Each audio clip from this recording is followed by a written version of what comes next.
Good morning students. Class 10th biology में हम chapter 3 कर रहे हैं, that is transportation of materials in plants and animals.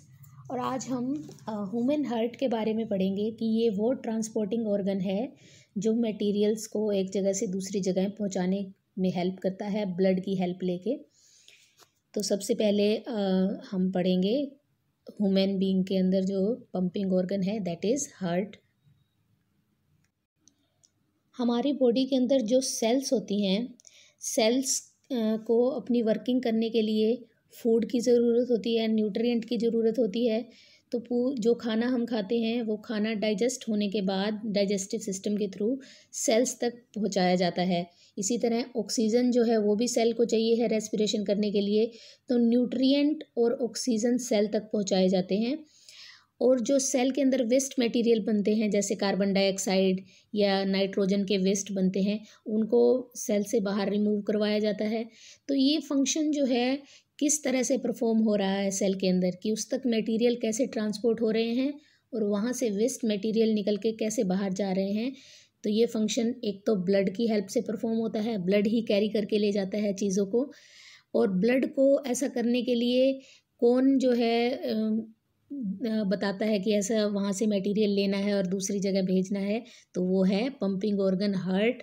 और तीसरा है ब्लड वेसल। ब्लड वेसल जो हैं, जो नसें हैं हमारी बॉडी में, जो पाइप्स हैं जिनके थ्रू ब्लड फ्लो करके जाता है एक जगह से दूसरी जगह, यानी कि सेल से हार्ट तक, हार्ट से सेल तक। तो ये तीनों, ब्लड, हार्ट और ब्लड वेसल, ये तीनों मिलकर बनाते हैं हमारी बॉडी का सर्कुलेटरी सिस्टम। तो सर्कुलेटरी सिस्टम के अंदर हम ब्लड के बारे में पढ़ते हैं, हार्ट के बारे में पढ़ते हैं और ब्लड वेसल्स के बारे में पढ़ते हैं। ब्लड के बारे में आपने कर लिया है प्रीवियस लेक्चर्स में, आज हम हार्ट के बारे में करेंगे। तो ये ह्यूमन हार्ट का स्ट्रक्चर दिखाया गया है, ये आपको ड्रॉ करना है नोटबुक में, सेम इसी तरह से, ईजीएस्ट वे है ये। तो सबसे पहले बात करें तो ह्यूमन हार्ट जो है ये 4 चैम्बर से मिलकर बना है। यहाँ पर ये हमें ये एक चैम्बर दिखाया गया है, ये दूसरा चैम्बर, ये है थर्ड और ये है फोर्थ। यानी कि पूरे हार्ट को 4 चैम्बर में हम डिवाइड कर सकते हैं। ऊपर वाले 2 चैम्बर को बोला जाता है एट्रियम, एट्रियम बोल देते हैं, एक के लिए एट्रियम वर्ड, 2 हैं तो एट्रिया कह देते हैं उसको। तो ऊपर वाले दोनों चैम्बर को एट्रियम बोलते हैं, नीचे जो 2 चैम्बर हैं इनको बोलते हैं वेंट्रिकल। तो ऊपर जो एट्रियम है इनमें से राइट एट्रियम और लेफ्ट एट्रियम, और राइट वेंट्रिकल और लेफ्ट वेंट्रिकल, तो ये 4 चैम्बर हैं हार्ट के। अब हमारी पूरी बॉडी के अंदर जो सेल्स के अंदर वेस्ट मटेरियल बनता है, यानी कि जब सेल रेस्पिरेशन करती हैं तो सेल के अंदर CO2 बनती है, जो कार्बन डाइऑक्साइड बनती है, उस कार्बन डाइऑक्साइड को सेल से बाहर निकालना ज़रूरी है क्योंकि वो पॉइजनस होती है।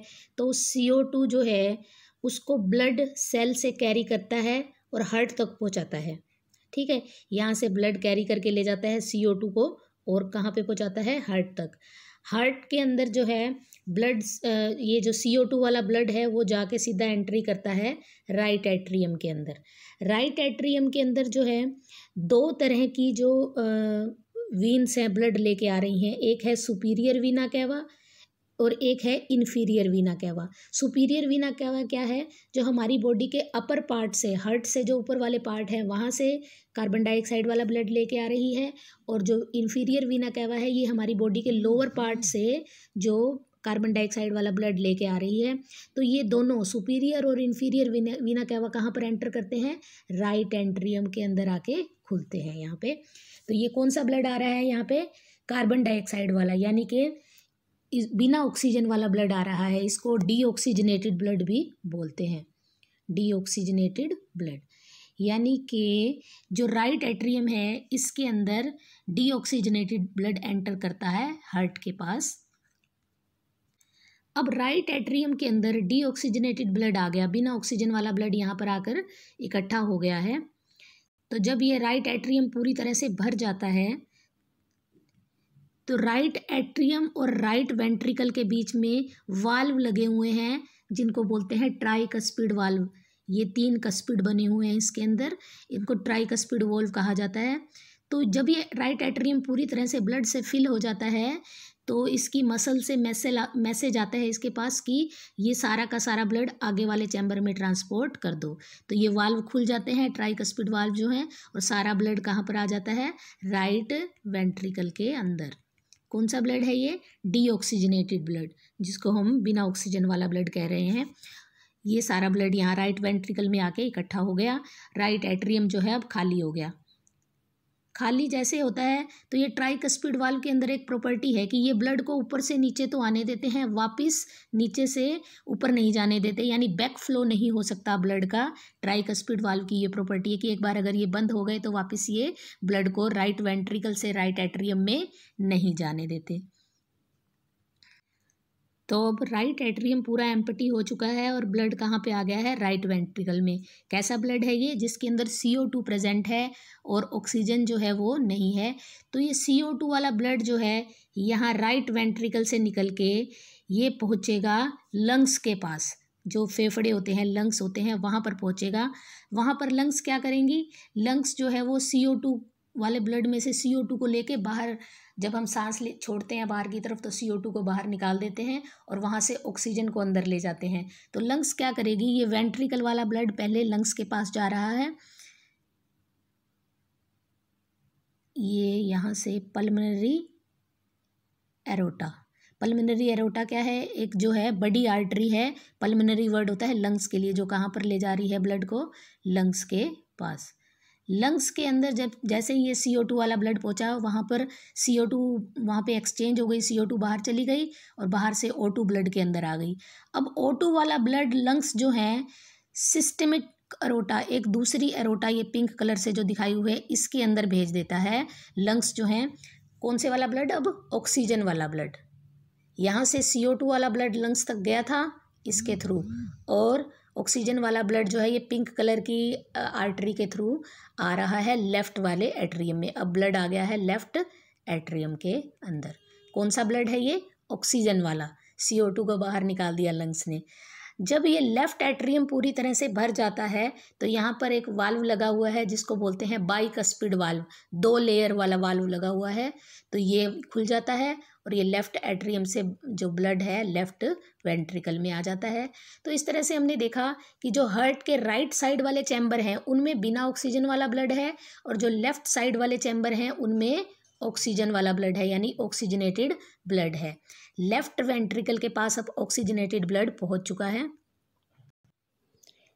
लेफ्ट वेंट्रिकल से फिर ऑक्सीजन वाला ब्लड वापस सेल की तरफ जाता है। कौन लेके जाता है इनको, aorta. Aorta is a big artery, एक बहुत बड़ी आर्टरी होती है जो पूरी बॉडी की सेल तक ब्लड पहुंचाने का काम करती है।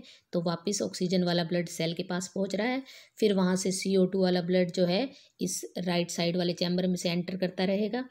तो इस तरह से ये प्रोसेस जो है चलती रहती है। हार्ट लगातार पंप करता रहता है ब्लड को, राइट साइड में जो है डीऑक्सीजनेटेड ब्लड को पंपिंग करता है और लेफ्ट साइड में ऑक्सीजनेटेड ब्लड को। तो ये हार्ट की वर्किंग थी। ये जो पिंक कलर से दिखाया गया है सिस्टेमिक एरोटा, ये वो एरोटा है जो लेफ्ट वेंट्रिकल से ऑक्सीजनेटेड ब्लड को सेल तक लेके जाएगा। तो इसको थोड़ा नीचे तक बना देना कि यहाँ से आ रहा है, वेंट्रिकल में से आ रहा है ये, क्योंकि वेंट्रिकल से जा रहा है ऑक्सीजनेटेड ब्लड।